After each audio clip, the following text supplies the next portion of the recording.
wasn't deserving. He needs to be on the free agent market, the open market, so he can experience that and get his max worth. However, the Green Bay Packers, they don't absolutely need to sign Aaron Jones, which is why they drafted A.J. Dillon. They have other guys that they can go after and try to fill that void. Will they fill the shoes of Aaron Jones? Those are some huge shoes. We can't overlook what he provided for this team. He provided them a pass catcher out of the backfield, a game breaker when it comes to running the football, a guy who can run in between the tackles, outside the tackles, and hit the home run. And you just don't find guys like that every single day. But I will say this. The running backs in the National Football League, as elite as they are, they have done one another a disservice. Because once they get paid, the Le'Veon Bells, the Todd Gurleys, the Ezekiel Elliott's, they don't really show how they showed the seasons prior. And so I think they've done one another a disservice. He still will, I believe, will get paid. But the Green Bay Packers are willing to take that chance because of the showing or the lack of showing that running backs have done over the last few years when getting paid, Nick. And Christian McCaffrey got paid. Nobody blames him for this, but then got hurt. Like, there's one guy, one running back, who's gotten paid, and the team was like, great decision, Derrick Henry.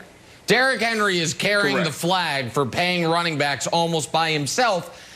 And I'm not certain anyone's going to have to fill Aaron Jones' shoes with the Packers, because I think Aaron Jones might be filling his own shoes with the Packers. The franchise tag number for running backs is $11 million this year.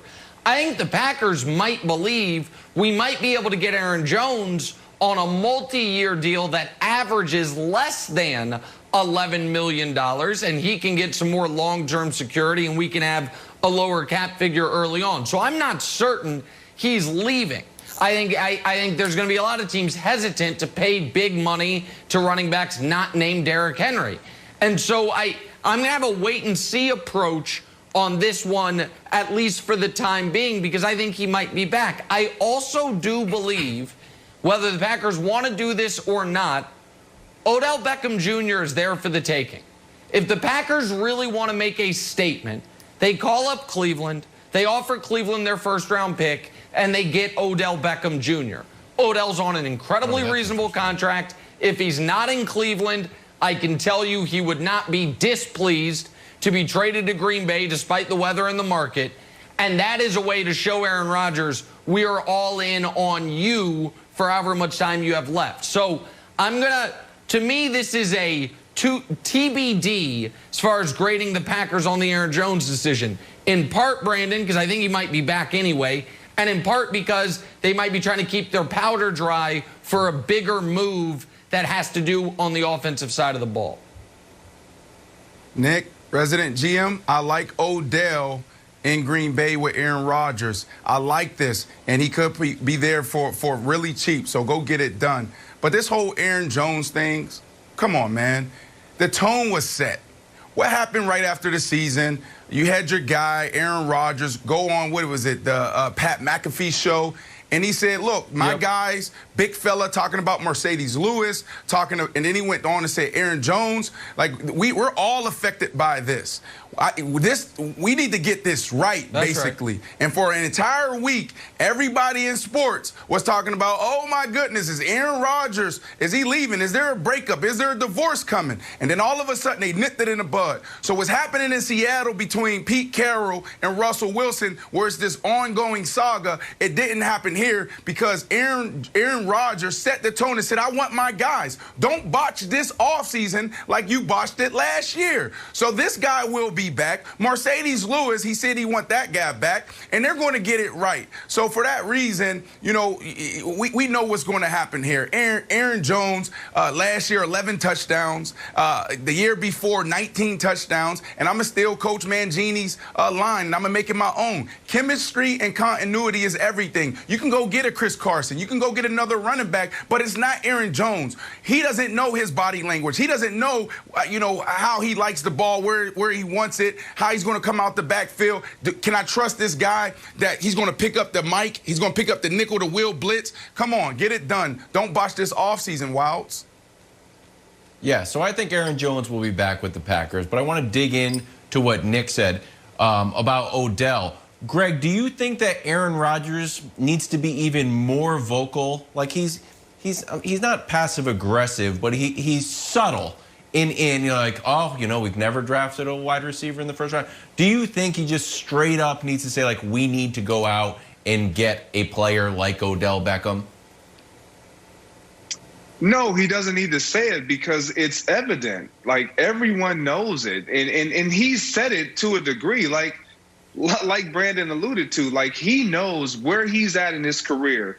He needs support. Not that he can't get it done. We just saw him have an MVP caliber season, and so we know his ability. But when you start getting this deep into your career, you know that I need some others to take that weight off of me. And so with him being a thrower of the football and a quarterback that enjoys getting multiple guys involved, yes, you go after a guy like Odell Beckham, a guy who can take off the top, who can run every route underneath, who you can have some gadget plays in there with. Like this, it would be a great fit. I am with you, Nick. I would love to see Odell with Green Bay Packers and have that opportunity to develop some chemistry with Aaron Jones alongside of Devontae Adams. Could you imagine that? Brandon, oh my goodness. But back to Aaron Jones for me. Yeah, go ahead. Right. Really go ahead, Greg. Sorry. But to Aaron Jones for me, what Brandon said is key.